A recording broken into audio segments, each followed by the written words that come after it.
ইন্দোরের সকাল দেখতে খুব পরিষ্কার হয়। সূর্য ওঠার সাথে সাথেই মনে হয় যেন শহর রাতের বোঝা নামিয়ে ফেলেছে আর নতুন পোশাক পরে নিয়েছে। বিজয়নগরের চওড়া রাস্তা, রাজওয়াড়ার পুরনো ইমারতগুলোর থমকে থাকা গর্ব, পলাসিয়ার সিগন্যালে ছুটন্ত মানুষ, সবকিছুই দ্রুত, উজ্জ্বল এবং আত্মবিশ্বাসে ভরপুর দেখায়। এখানে প্রতিটি মানুষকে কোনো না কোনো লক্ষ্যের দিকে এগিয়ে যেতে দেখা যায়। ইন্দোর রেলওয়ে স্টেশনের বাইরে, যেখানে সারাদিন অটো, বাস আর গাড়িগুলোর আওয়াজ মিলেমিশে একটা একটানা শোরগোল তৈরি করে, সেখানেই ডান দিকে একটা পুরনো দেওয়ালের পাশে প্রায়ই এক যুবককে বসে থাকতে দেখা যেত। তার জামাকাপড় ছেঁড়া ছিল না, কিন্তু খুব পুরনো ছিল।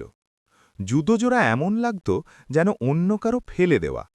চুলগুলো উস্কোখুস্কো থাকত, মুখটা ক্লান্ত, আর চোখগুলো যেন অনেক কিছু দেখে ফেলেছে।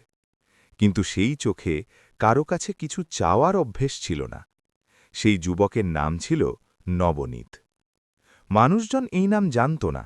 কিছু লোক তাকে ভিখারি বলত, অথচ সত্যিটা এই ছিল যে নবনীত কখনো হাত পেতে ভিক্ষা চায়নি। সে শুধু বসে থাকত, যেন কেউ তার ভেতরের কণ্ঠস্বর কেড়ে নিয়েছে।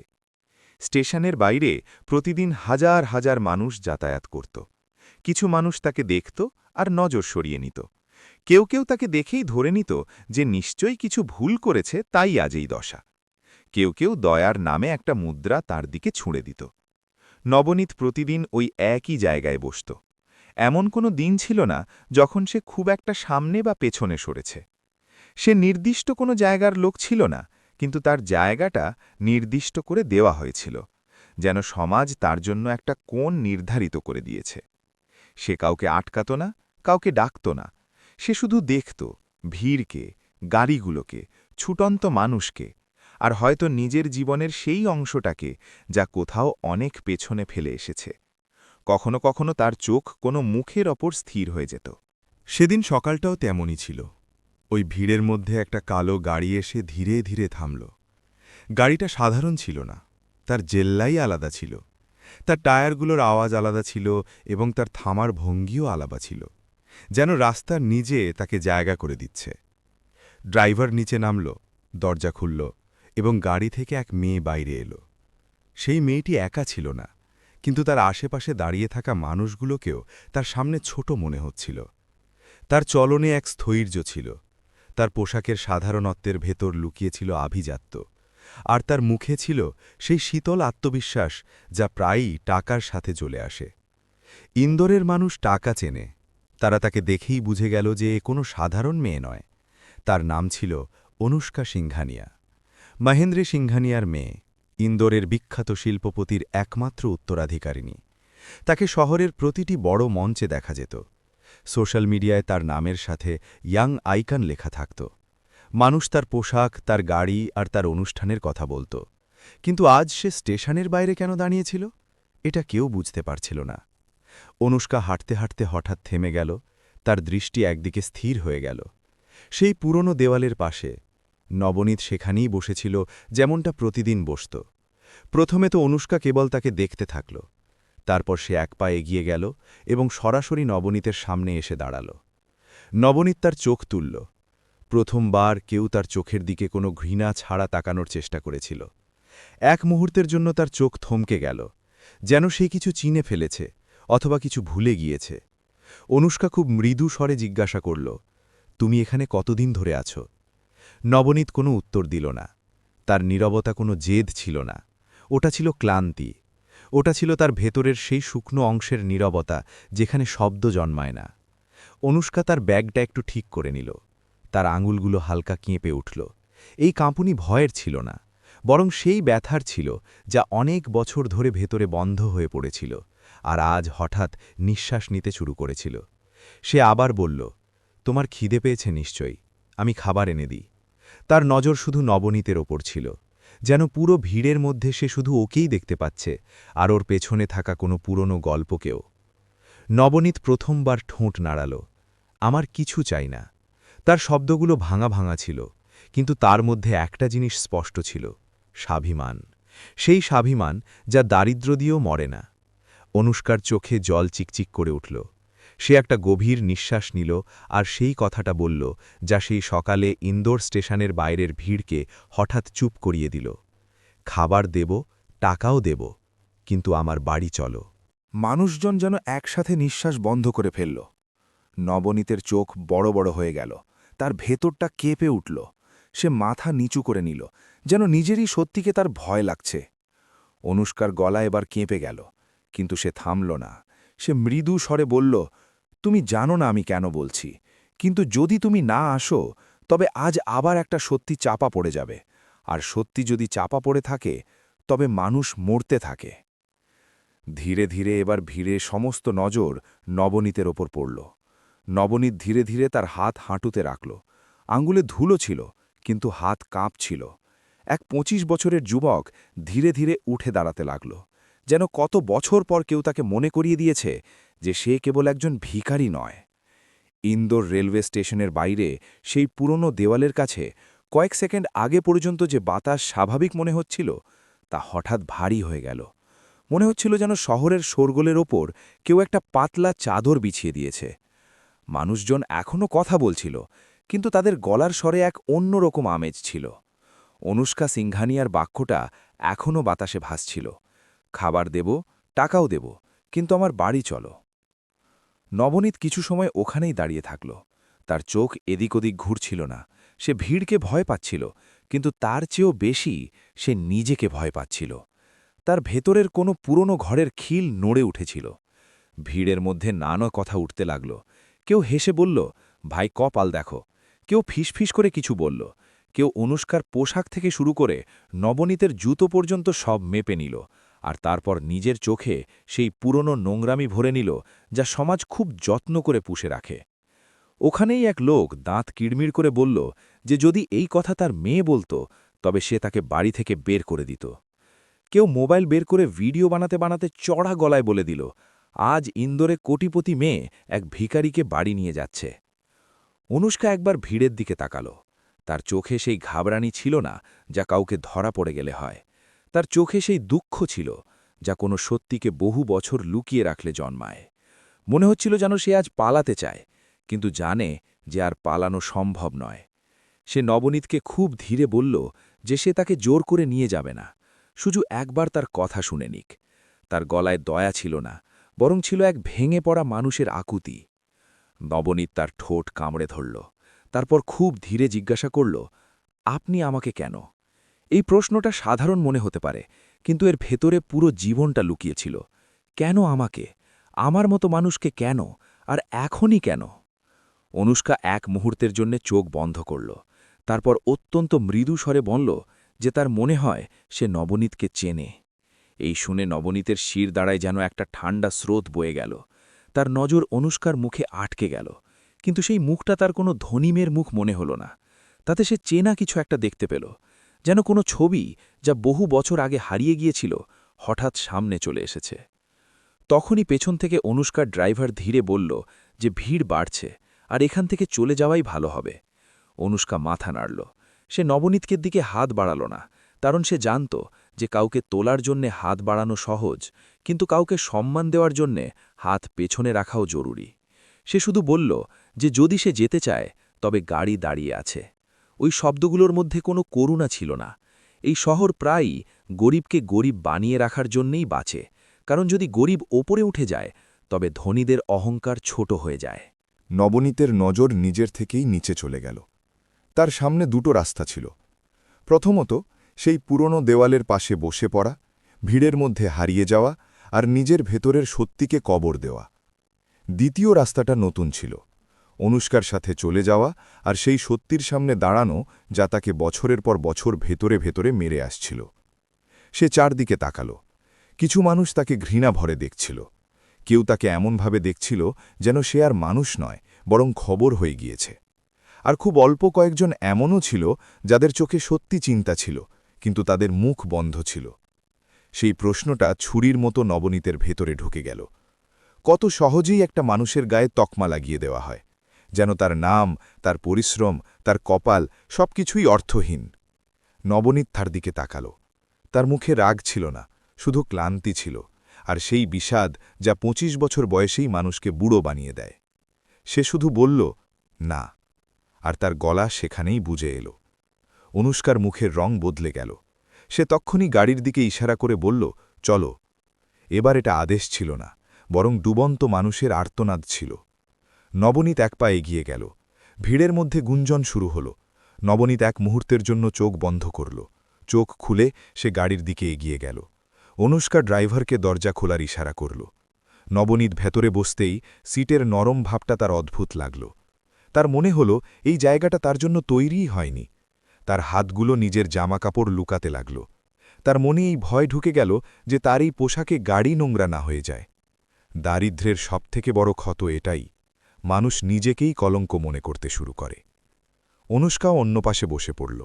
দরজা বন্ধ হতেই বাইরের শোরগুলি কিছুটা দূরে চলে গেল, কিন্তু ভেতরে অন্য এক শোরগোল শুরু হল, নিঃশ্বাসের, হৃৎস্পন্দনের, ভয়ের। গাড়ি ধীরে ধীরে এগিয়ে চলল। ভিড় পেছনে পড়ে থাকল, কিন্তু তাদের মুখের সেই ঘৃণা নবনীতের ভেতরে সেটে গেল। অনুষ্কা জানলার বাইরে তাকাল, আর তার চোখ ভরে এলো। কিছুক্ষণ পর নবনীত ধীরে জিজ্ঞাসা করল যে সে তার সম্পর্কে কি জানে। অনুষ্কা প্রথমে কোনো উত্তর দিল না। সে তার মুঠি শক্ত করল, তারপর খুব মৃদু কাঁপানো গলায় বলল যে সে যা জানে তা শহর জানে না, এবং হয়তো এবার শহরের জানা উচিত। নবনীতের গলা শুকিয়ে গেল। সে আবার জিজ্ঞাসা করল, কেন? অনুষ্কা তার দিকে তাকাল।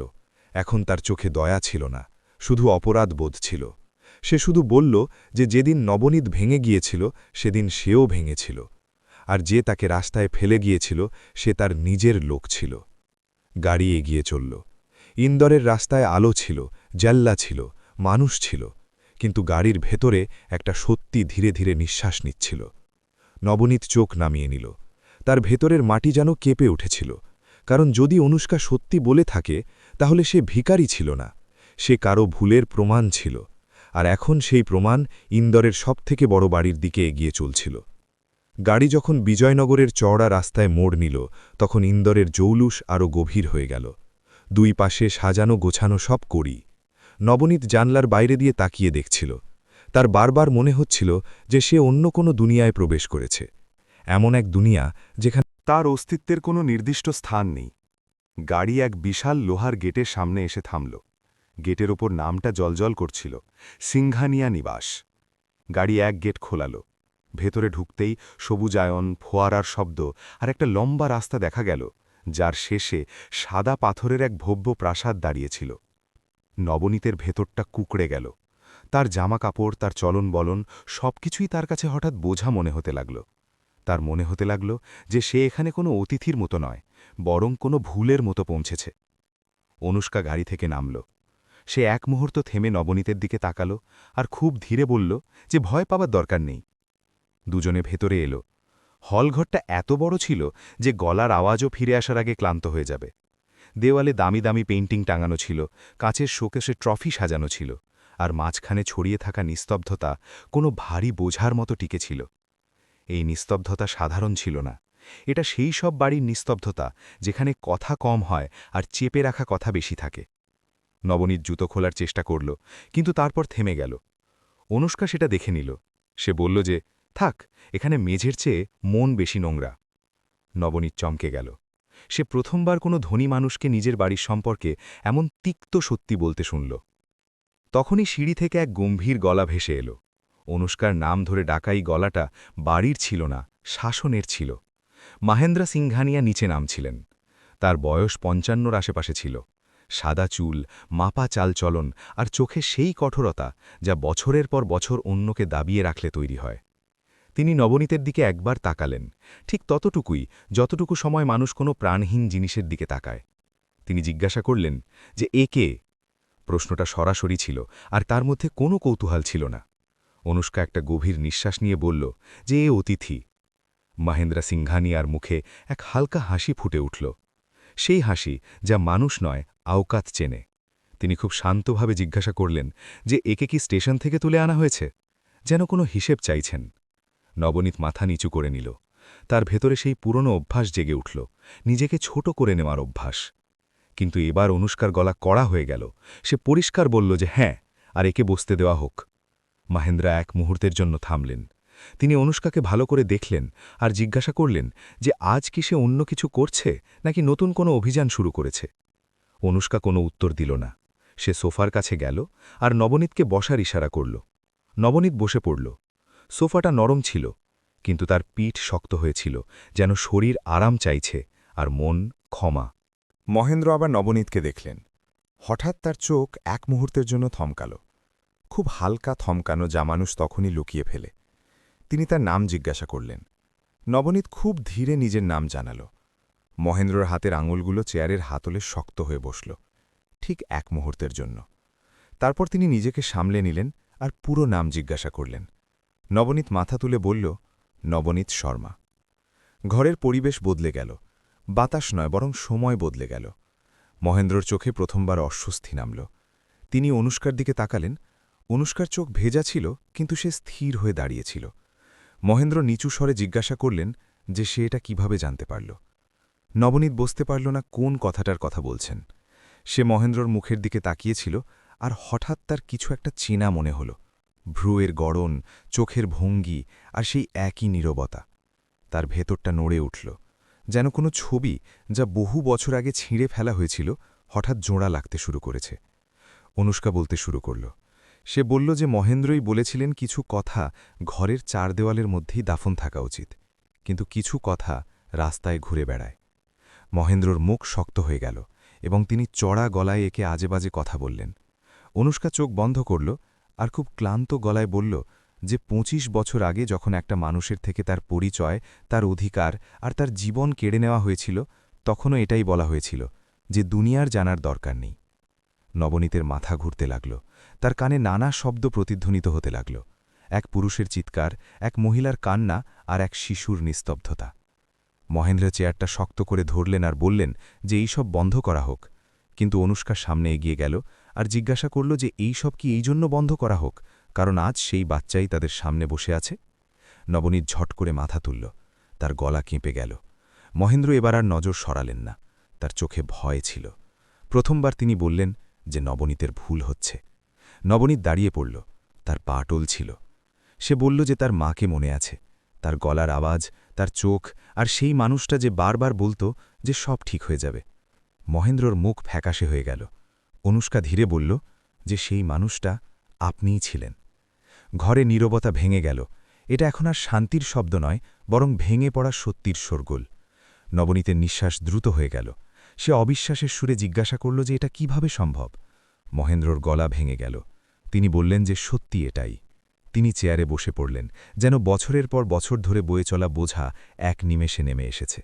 তিনি স্বীকার করলেন যে তিনি ভুল করেছিলেন, নিজের ভয়কে কারবারে পরিণত করেছিলেন আর একটা শিশুকে রাস্তায় ফেলে দিয়েছিলেন।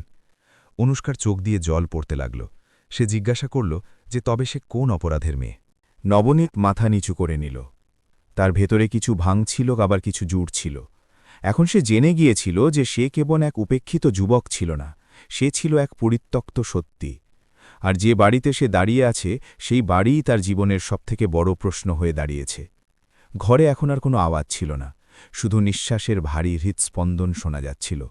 নবনীত দাঁড়িয়েছিল, কিন্তু তার শরীর যেন অন্য কারো সাহারায় টিকে আছে। সত্যি তাকে ফেলে দেয়নি, তাকে ভেতর থেকে খালি করে দিয়েছে। সে সব কিছু শুনছিল, বুঝছিল, কিন্তু ভেতরে কোথাও মনে হচ্ছিল যেন পায়ের তলা থেকে মাটি সরে গিয়েছে। মহেন্দ্র সিংহানিয়া চেয়ারে বসেছিলেন। যে মানুষটাকে ইন্দোর এতদিন সম্মান আর সাফল্যের প্রতীক হিসেবে দেখে এসেছে, এই মুহূর্তে সে না ছিল বাবা, না শিল্পপতি। সে শুধু এমন এক মানুষ ছিল যে নিজের ভয়ের কাছে হেরে গিয়েছে, আর চোখে সেই জোরটুকুও অবশিষ্ট নেই যা অন্যকে দাবিয়ে রাখলে আসে। অনুষ্কা তার চোখের জল মুছল আর নিজেকে সামলে নিয়ে বলল যে এবার পুরো সত্যিটা বলা হোক। আজ আধা সত্যি চলবে না। তার শব্দের মধ্যে রাগ ছিল না, কিন্তু ক্লান্তি আর দৃঢ়তা পরিষ্কার বোঝা যাচ্ছিল।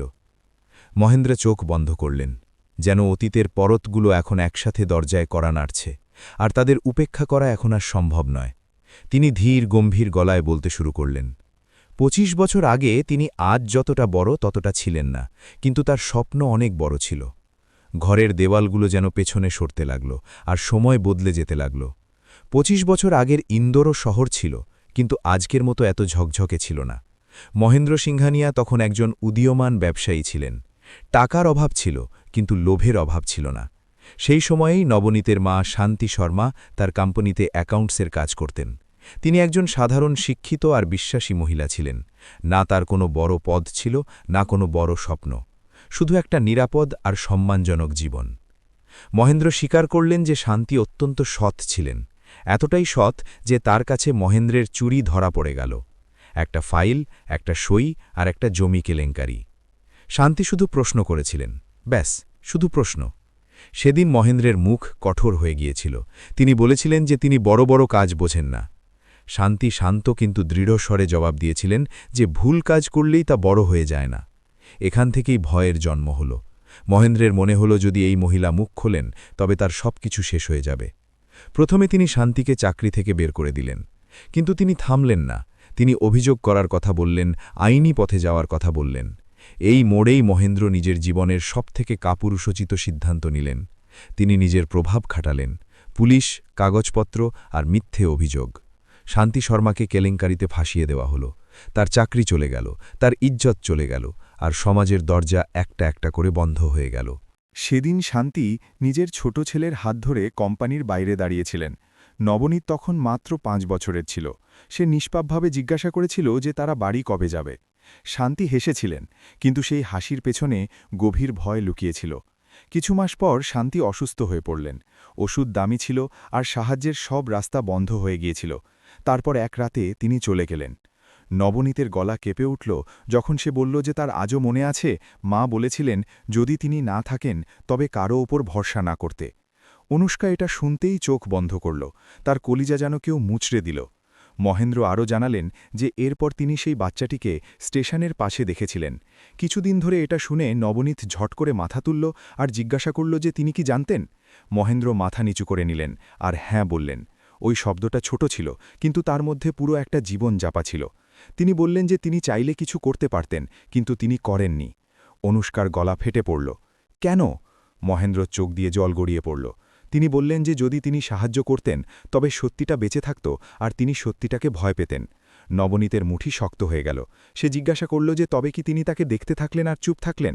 মহেন্দ্র কোনো উত্তর দিলেন না, তার নীরবতাই সবকিছু বলে দিচ্ছিল। বর্তমানে ফিরে এসে নবনীতের চোখ দিয়ে জল পড়ল না। সে অনেক সময় ধরে কাঁদেনি। কিছু মানুষ এতটাই কেঁদে নেয় যে তাদের জল শুকিয়ে যায়। সে শান্ত গলায় বলল যে সে ভিক্ষা করে না, কারণ তার মা শিখিয়েছিলেন যে ইজ্জত চাইলে পাওয়া যায় না। অনুষ্কা তার সামনে এসে হাত জোড় করে দাঁড়িয়ে পড়ল আর বলল যে সে সেই অপরাধের মেয়ে আর তাকে যেন ক্ষমা করে দেওয়া হয়। নবনীত তাকে দেখল আর বলল যে সে দোষী নয়, কিন্তু সে চুপও থাকেনি, এটাই তফাৎ। মহেন্দ্র উঠে দাঁড়ালেন আর বললেন যে তিনি সংশোধন করতে চান। যা হয়েছে তা বদলানো যাবে না, কিন্তু নবনীতের ভবিষ্যৎ, এই বলতে বলতেই তিনি থেমে গেলেন। নবনীত হাত তুলে তাকে থামিয়ে দিল। সে পরিষ্কার বলল যে ভবিষ্যৎ দান দিয়ে তৈরি হয় না। তার শব্দে কোনো তিক্ততা ছিল না, শুধু সত্য ছিল। সে বলল যে যদি সত্যি সামনে আসার হয় তবে আসুক, তার কিছু চাই না, শুধু এটুকুই যে আর কোনো শিশু যেন রাস্তায় না বাঁচে। অনুষ্কা মাথা নাড়ল। সে সিদ্ধান্ত নিয়েছিল যে শহর পুরো সত্যিটা জানতে পারবে। মহেন্দ্র চোখ বন্ধ করলেন। তিনি জানতেন যে এবার তার তৈরি করা দুনিয়া টলে উঠবে। যে সত্যি 25 বছর ধরে চেপে রাখা হয়েছিল তা এখন এক 25 বছরের যুবকের কণ্ঠে ইন্দোরের সামনে দাঁড়াতে যাচ্ছিল। পরের দিন সকালে ইন্দোরের বাতাস বদলে গিয়েছিল। রাস্তাগুলো একই ছিল, মোড়গুলো একই ছিল, আর দোকানগুলোও প্রতিদিনের মতো খুলছিল, কিন্তু মানুষের মুখে এক অদ্ভুত খামোশি ছড়িয়েছিল। মনে হচ্ছিল যেন শহর সারারাত কিছু শুনেছে আর এখন স্থির করছে যে তার বলা উচিত নাকি চুপ থাকাই ভালো। সকালের খবরের কাগজে একটাই খবর ছিল, টিভি চ্যানেলে একটাই বিতর্ক চলছিল, আর মোবাইল স্ক্রিনে একটাই ভিডিও ঘুরছিল। কোটিপতি শিল্পপতির ওপর গুরুতর অভিযোগ, পরিত্যক্ত শিশু আর চেপে রাখা সত্যি। মহেন্দ্র সিংহানিয়ার নাম, যা কাল পর্যন্ত ইন্দোরের সম্মান আর সাফল্যের সমার্থক ছিল, আজ তা এক প্রশ্নে পরিণত হয়েছে। সেই ভিডিওটা অনুষ্কা নিজেই প্রকাশ করেছিল। তাতে না কোনো এডিট ছিল, না কোনো সাজানো নাটক, শুধু সত্যি ছিল। যেমনটা ঘটেছিল তেমনটাই। ভিডিওতে তাকে একাই বসে থাকতে দেখা যাচ্ছিল, না মুখে মেকআপ ছিল আর না কোনো হাসি।